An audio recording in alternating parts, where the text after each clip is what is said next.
Ma'am, आगामी आने वाला जो विधानसभा चुनाव है, उसको आप किस तरह से नेतृत्व कर रहे हैं कि भारी संख्या में लड़के आपसे जुड़ रहे हैं, और जो भी ग्रामीण मतलब अपने जो विकास है आप किस तरह से कर रहे हैं मैडम इस देखिए, शहर माननीय में? हेमंत सोरेन जी के नेतृत्व में जिस तरह से गठबंधन की सरकार काम कर रही है और युवाओं के लिए, महिलाओं के लिए, बुजुर्गों के लिए, हर एक के लिए सोचा जा रहा है, तरह तरह की योजनाएं लॉन्च की गई हैं। इतनी बाधाओं के बावजूद, जबकि बार बार ऑपरेशन लोटस चलाने का प्रयास हो रहा है, बार बार तंग किया जा रहा है, ईडी, सीबीआई, जेल, लेकिन फिर भी माननीय हेमंत सोरेन जी रुक नहीं रहे हैं। तो इसे देखते हुए लोगों का हुजूम जेएमएम की तरफ आ रहा है और माननीय हेमंत सोरेन जी ने कहा है कि हम झारखंड को नंबर 1 राज्य बनाएंगे पूरे देश में, क्योंकि यहाँ हर तरह के संसाधन है, प्राकृतिक संसाधन है, खनिज पदार्थ है, यहाँ के युवाओं में जोश है, महिलाओं में जोश है, तो हम क्यों नहीं इसे नंबर 1 राज्य बना सकते हैं। उसे देखते हुए, और हेमंत सोरेन जी सिर्फ बोलते नहीं है, वो करके दिखाते हैं, और उनके काम को देखते हुए लगातार जिस तरह से वो सरकार आपके द्वार कार्यक्रम के माध्यम से जन जन तक योजनाओं को पहुंचा रहे हैं। अभी मैया सम्मान योजना, उसके पहले ग्राम गाड़ी योजना, वो आवास योजना, पोतो हो खेल योजना, सावित्रीबाई फुले किशोरी समृद्धि योजना, फिर वृद्धा पेंशन, विधवा पेंशन, हर चीज़ से जिस तरह से वो लोगों को ये भरोसा दिला रहे हैं कि अंतिम व्यक्ति तक वो विकास करना चाहते हैं, उसे देखते हुए युवाओं का, युवतियों का, लोगों का हुजूम जेएमएम की तरफ आगे बढ़ रहा है। और आज यहाँ आप देख रहे हैं कि किस तरह से हमारे यहाँ भी सब ज्वाइन है। मैम, ये जो मैया योजना जो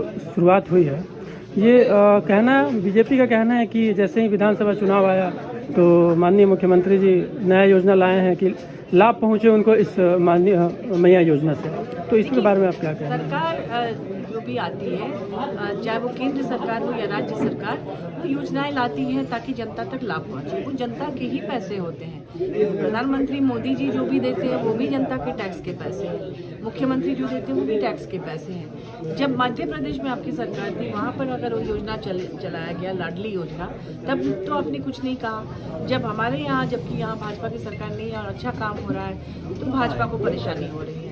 तो योजना तो लाना ही है, तब तो जनता तक लाभ पहुंचेगा। पैसों का बंदर बांट करके क्या फ़ायदा? तो पैसा उन तक पहुंचना चाहिए, जिनके टैक्स के पैसे से ये सारा कलेक्शन होता है।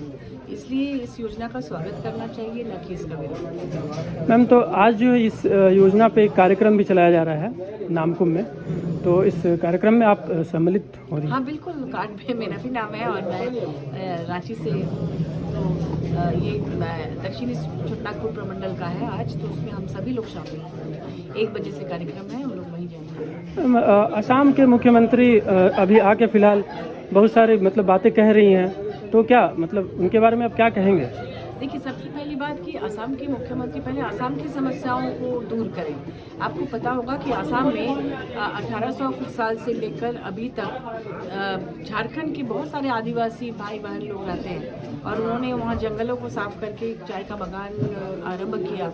कई पीढ़ियाँ वहाँ रह के उन्होंने असम के डेवलपमेंट में अपना साथ दिया और वो लगातार मांग कर रहे हैं कि उन्हें एसटी का दर्जा मिले ताकि वहाँ पर उनको भी सुविधा मिले। खूनी संघर्ष कितनी बार हुआ, इसके बावजूद असम के मुख्यमंत्री वहाँ के झारखंडी आदिवासियों के साथ न्याय नहीं कर रहे हैं, उनकी मांगों को पूरा नहीं कर रहे हैं और वो अपना राज्य छोड़कर झारखंड में आकर यहाँ के कार्यों में इंटरफेयर कर रहे हैं।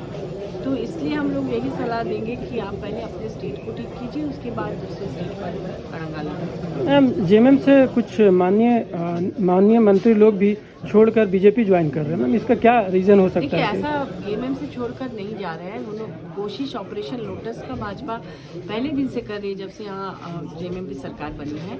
बार बार प्रयास किए हैं, बार बार वो विफल हुए हैं। इस बार वो प्रलोभन दिखा के हो या जैसे भी करके हो किसी को दे के गए हैं। ये तो पूरे देश में हो रहा है। महाराष्ट्र में शरद पवार जी की पार्टी को तोड़कर ले गए, शिवसेना को तोड़कर ले गए और फिर कुछ दिन के बाद वो ख़त्म भी हो जाते हैं, वापस आ जाते हैं।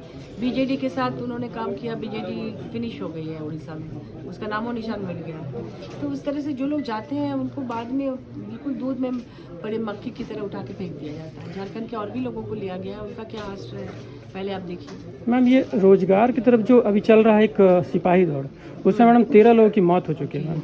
इसमें विपक्षी का मतलब आक्रोश रैली भी है और लोग कहना भी है कि सरकार बिना गाइडलाइन यूज़ किए हुए और इस वैकेंसी को निकालकर और जल्दबाजी में इस वैकेंसी को कर रही है। इसमें क्या कहेंगे? ऐसा नहीं होना चाहिए था, होनार युवाओं के साथ जुड़ा हुआ।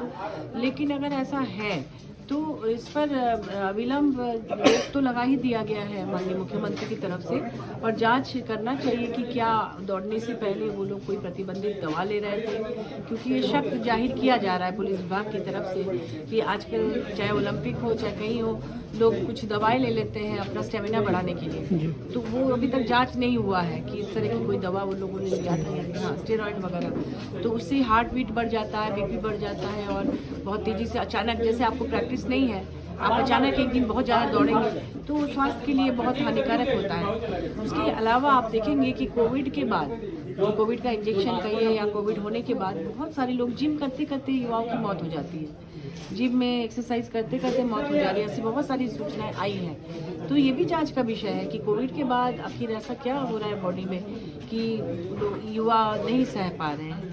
तो मुझे लगता है कि पहले जांच होनी चाहिए, उसके बाद ही फिर इस तरह का कंपटीशन होना चाहिए, क्योंकि देखिए पुलिस विभाग स्वतंत्र रूप से कार्य करता है। ये माननीय मुख्यमंत्री के आदेश से नहीं कि भाई पहले जांच होगी, पहले दौड़ना है, क्या करना है, ये तो पहले से गाइडलाइन बने होते हैं, उसके तहत काम होता है। इस तरह की दुर्घटना हुई तभी जाके मुख्यमंत्री जी ने इंटरफेयर करके उसको रुकवाया, तो इसमें उनको सीधे सीधे दोष देना कहीं से उचित नहीं। मैम कुछ छात्रों का कहना है, जैसे जेपीएससी के कुछ छात्रों का कहना है मैम, एग्जाम तो ले लेती है सरकार लेकिन उसका रिजल्ट नहीं लाती है मैम, इसमें क्या प्रॉब्लम आ रहा है जेपीएससी वाले में? सच में दुखद है कि क्यों नहीं ये रेगुलराइज हो पा रहा है। छात्रों को समय से रिजल्ट मिलना बहुत ज़रूरी है, हम सभी लोग इसको लेकर चिंतित हैं, और हम लोग माननीय मुख्यमंत्री जी से भी इंटरफेयर करने के लिए बोले हैं कि अगर वो विभाग इस तरह से लापरवाही कर रहा है तो अविलंब उस पर उनको देखना चाहिए कि आखिर क्यों विलम्ब हो रहा है। विधानसभा चुनाव से पहले में क्या लगता है कि बच्चे लोगों का ज्वाइनिंग होगा या कुछ बच्चे ज्वाइन करेंगे या लोगों को नौकरी मिल पाएगी मैम? जेपीएससी जेएसएससी जो भी इस तरह की वैकेंसी हुई है मैम, उसमें होना चाहिए। लगातार ये प्रयास जारी है कि स्टूडेंट्स की समस्या का समाधान हो, और माननीय मुख्यमंत्री जी भी गंभीर है इसको लेकर, तो हम लोग उम्मीद करते हैं कि उसके पहले निश्चित रूप से कोई पॉजिटिव न्यूज़ आएगा। Thank you.